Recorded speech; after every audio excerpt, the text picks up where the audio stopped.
স্বাগত আরেকবার সিলেট স্টুডিও থেকে চ্যানেল এস সিলেটের খবরে। জকিগঞ্জের সুরমা নদীর ভাঙনে বিলীন হওয়া বারোহাল ইউনিয়নের চকগ্রাম বারোঠাকুরি ইউনিয়নের ভক্তিপুর শহীদাবাদ গ্রাম পরিদর্শন করেছেন সিলেট ৫ আসনের সংসদ সদস্য বিরোধী দলীয় হুইপ আলহাজ সেলিম উদ্দিন এমপি। পরিদর্শনকালে যারা নদী ভাঙনে সর্বস্ব হারিয়েছেন সেই সব অসহায় মানুষের সাথে এমপি কথা বলেন এবং তাদের ভাঙনসৃষ্ট সমস্যা দ্রুত দূর করার ক্ষেত্রে যা যা প্রয়োজন তার সবকিছু করবেন বলে তাদের জানান। এছাড়া একই দিনে জকিগঞ্জে ৫১ লাখ টাকা ব্যয়ে ফুলতলী বৈরাগী বাজার রাস্তার মেরামত কাজ ও লালগ্রাম গঙ্গাজল কুশিয়ারা ডাইকের সড়ক মেরামত কাজের উদ্বোধন করেন আলহাজ সেলিম উদ্দিন এমপি। নদী ভাঙন ও সড়ক মেরামতের উদ্বোধন শেষে এক অনুষ্ঠানে প্রধান অতিথির বক্তব্যে এমপি সেলিম উদ্দিন বলেন, সরকার যেভাবে বাংলাদেশের গ্রামে গঞ্জে উন্নয়ন করে যাচ্ছে তা প্রশংসনীয়। পরিদর্শনকালে আরও উপস্থিত ছিলেন সিলেট জেলা জাতীয় পার্টির সিনিয়র সহসভাপতি আব্দুল শহীদ লস্কর বশির, সহসভাপতি খন্দকার বাহার সহ জকিগঞ্জ স্থানীয় প্রশাসনের উচ্চ পদস্থ কর্মকর্তারা।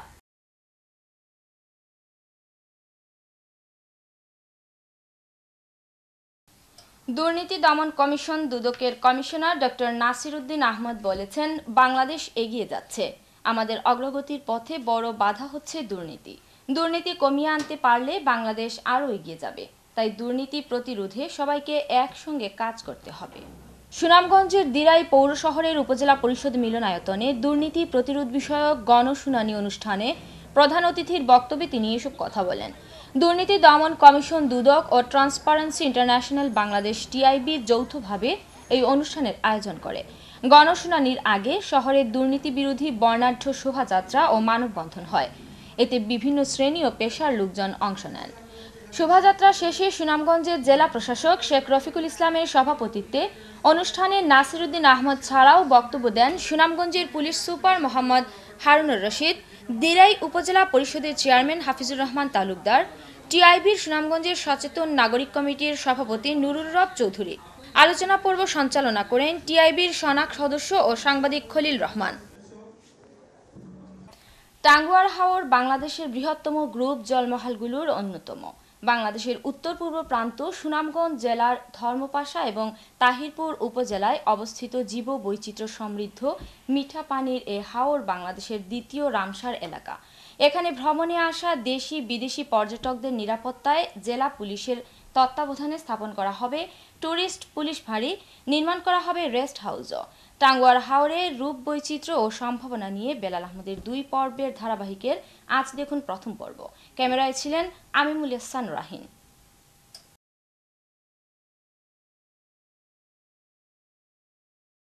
ভারতের মেঘালয়ের খাসিয়া জৈন্তা পাহাড়ের পাদদেশে সারি সারি হিজল করচ শোভিত পাখিদের কলকাকলি মুখরিত টাঙ্গুয়ার হাওর মাছ, পাখি এবং অন্যান্য জলজ প্রাণীর এক বিশাল অভয়াশ্রম। টাঙ্গুয়ার হাওর প্রকৃতির অকৃপণ দানে সমৃদ্ধ। এ হাওর শুধু একটি জলমহাল বা মাছ প্রতিপালন, সংরক্ষণ ও আহরণেরই স্থান নয়, এটি একটি মাদার ফিশারি। হিজল করচের দৃষ্টিনন্দন সারি এ হাওরকে করেছে মোহনীয়। 2000 সালের 20 জানুয়ারি জীববৈচিত্র্যে সমৃদ্ধ মিঠা পানির এ হাওরকে বাংলাদেশের দ্বিতীয় রামসার অঞ্চল হিসেবে ঘোষণা করা হয়। নয়নাভিরাম এই সৌন্দর্য উপভোগ করতে প্রতি বছরই ভিড় করেন কয়েক হাজার পর্যটক। তবে নিরাপত্তা ও অন্যান্য সুযোগ সুবিধা না থাকার অভিযোগ সবসময় ছিল পর্যটকদের। টুরিস্টের জায়গা নাই, তারপর রাস্তাঘাটও সমস্যা আছে, রাস্তাঘাটটা যদি সংস্কার হয় আর এখানে রেস্ট হাউসের ব্যবস্থা করা হয় তো এলাকারও চিত্র পাল্টিবে। যেদিকে পুলিশ প্রশাসনের একটা ইউনিট আছে, সুতরাং এদিকে আমরা রাত্রি যাপন করলেও অথবা আমি যদি দিনের বেলা ঘোরাফেরা করি তাহলে আমার কোনো সমস্যা হবে না। টাঙ্গুয়ার হাওরে আসা পর্যটকদের নিরাপত্তায় জেলা পুলিশ হাওরে ট্যুরিস্ট পুলিশ ফাঁড়ি স্থাপন করবে। এখানে আসা পর্যটকদের নিরাপত্তা বিষয়ে শুক্রবার বিকেলে তাহিরপুর থানা প্রাঙ্গণে এক মতবিনিময় সভায় জানিয়েছেন সিলেট রেঞ্জের উপমহা পুলিশ পরিদর্শক। বাংলাদেশ পুলিশের পক্ষ থেকে এই টাঙ্গুয়ার হাওরের নিরাপত্তার দায়িত্ব আমাদের হাতে। আমরা সেই কারণে আমরা এখানে কিভাবে আরও আমাদের নিরাপত্তা ব্যবস্থা জোরদার করতে পারি এবং এখানে একটি ট্যুরিস্ট পুলিশের একটি ক্যাম্প বা ফাঁড়ি স্থাপন করতে পারি, সেজন্য সরজমিনে এখানে আসা পর্যটকদের সুবিধার কথা মাথায় রেখে টুরিস্ট পুলিশ ফাঁড়ি এবং রেস্ট হাউস নির্মাণ করা হলেও যেন টাঙ্গুয়ার পরিবেশ ও জীববৈচিত্র্যে কোনো প্রভাব না পড়ে সেদিকে মনোযোগী হওয়ার তাগিদ দিচ্ছেন সচেতন মহল। Belal Ahmed, channel S news, Sylhet. হবিগঞ্জে পুলিশের সাথে বন্দুক যুদ্ধে এক ডাকাত নিহত হয়েছে। পুলিশ জানায় ৫-৬ জনের একদল ডাকাত বুধবার রাত ৩টার দিকে জঙ্গলবহুলা এলাকায় খোয়াই নদীর তীরে জড়ো হয়ে ডাকাতির প্রস্তুতি নিচ্ছিল বলে খবর পেয়ে সদর থানার পুলিশ অভিযানে নামে। পুলিশ স্থানীয় কালী মন্দিরের লেবু বাগানের পাশে পৌঁছলে ডাকাত দল তাদের ওপর হামলা চালায়। এ সময় পুলিশ পাল্টা গুলি চালালে এক ডাকাত নিহত হয়, অন্যরা পালিয়ে যায়। সদর থানার ভারপ্রাপ্ত কর্মকর্তা ইয়াসিনুল হক জানান, ডাকাতদের ব্যবহৃত ৫টি রামদা সহ অস্ত্রশস্ত্র উদ্ধার করা হয়েছে। ডাকাতদের হামলায় SI Mizanur Rahman, SI Arup Kumar Chowdhury, SI Shahid Mia, constable Yasir Arafat ও কর্ণমণি আহত হন। তাদেরকে সদর হাসপাতালে প্রাথমিক চিকিৎসা দেওয়া হয়েছে। মুক্তিযুদ্ধের উপ সর্বাধিনায়ক জেনারেল এম.এ. রব বীর উত্তমের নামে প্রতিষ্ঠিত জেনারেল এম.এ. রব গবেষণা পরিষদের ২৩তম প্রতিষ্ঠা বার্ষিকী উপলক্ষে সংগঠনটি সম্প্রতি আয়োজন করে নানা অনুষ্ঠানের। ওই দিন এম.এ. রব স্মৃতি গ্রন্থাগার ও জাদুঘর হলে অনুষ্ঠিত হয় আলোচনা সভা।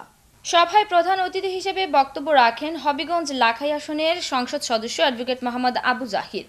আয়োজক সংগঠনের ভারপ্রাপ্ত সভাপতি মোহাম্মদ জিতু মিয়া চৌধুরীর সভাপতিত্বে অন্যান্যের মধ্যে বক্তব্য রাখেন জেলা প্রশাসক সাবিনা আলম, জেলা পরিষদের প্রধান নির্বাহী কর্মকর্তা মোহাম্মদ কুদ্দুস আলী সরকার, বীর মুক্তিযোদ্ধা মিয়া মোহাম্মদ শাহজাহান ও হবিগঞ্জ প্রেস ক্লাবের সদস্য মোহাম্মদ ফজলুর রহমান। সভা শেষে প্রতিষ্ঠা বার্ষিকী উপলক্ষে কেক কাটা পর্বে অংশগ্রহণ করেন অতিথিবৃন্দ। সিলেটে বাংলাদেশ উদীচী শিল্পী গোষ্ঠীর ৪৮তম প্রতিষ্ঠা বার্ষিকী ও ষোড়শ জেলা সম্মেলন অনুষ্ঠিত হয়েছে। জাতীয় পতাকা উত্তোলনের মাধ্যমে বৃহস্পতিবার বিকেলে মহানগরীর রিকাবি বাজারে কবি নজরুল অডিটোরিয়াম সংলগ্ন মুক্ত প্রাঙ্গণে উদ্বোধনী অনুষ্ঠান অনুষ্ঠিত হয়। ২ দিনব্যাপী অনুষ্ঠানমালার উদ্বোধন করেন প্রখ্যাত আইনজীবী ও উদীচীর সাবেক জেলা সভাপতি অ্যাডভোকেট তবারক হোসেন। পরে একটি বর্ণাঢ্য শোভাযাত্রা বের করা হয়। উদ্বোধনী আলোচনা সভায় প্রধান অতিথি ছিলেন মেট্রোপলিটন ইউনিভার্সিটির উপাচার্য অধ্যাপক ডক্টর মোহাম্মদ সালেউদ্দিন। অনুষ্ঠানমালার দ্বিতীয় দিন শুক্রবার সকাল থেকে সমকালীন বাংলাদেশ এবং সংস্কৃতি কর্মীদের করণীয় শীর্ষক মুক্ত আলোচনা অনুষ্ঠিত হয়। জঙ্গি নির্মূল করো, জঙ্গি সঙ্গী বর্জন ও বিচার করো, দুর্নীতি ও বৈষম্যের অবসান করো, সুশাসন ও সমাজতন্ত্রের বাংলাদেশ করো, এই প্রতিপাদ্য নিয়ে সিলেটে সন্ত্রাস ও জঙ্গিবাদ বিরোধী মানববন্ধন অনুষ্ঠিত হয়েছে।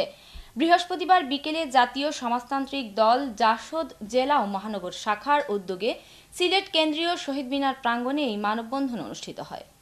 মানববন্ধনে সভাপতিত্ব করেন জেলা জাসদ সভাপতি লুকমান আহমদ।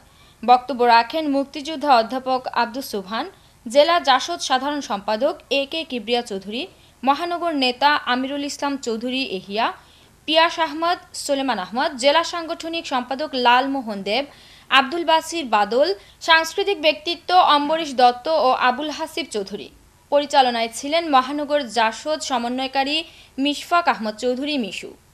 এর সঙ্গে শেষ করছি সিলেট স্টুডিও থেকে চ্যানেল এস সিলেটের খবর। সিলেট বিভাগের প্রত্যন্ত অঞ্চলের খবর জানতে চোখ রাখুন চ্যানেল এস এর পর্দায়।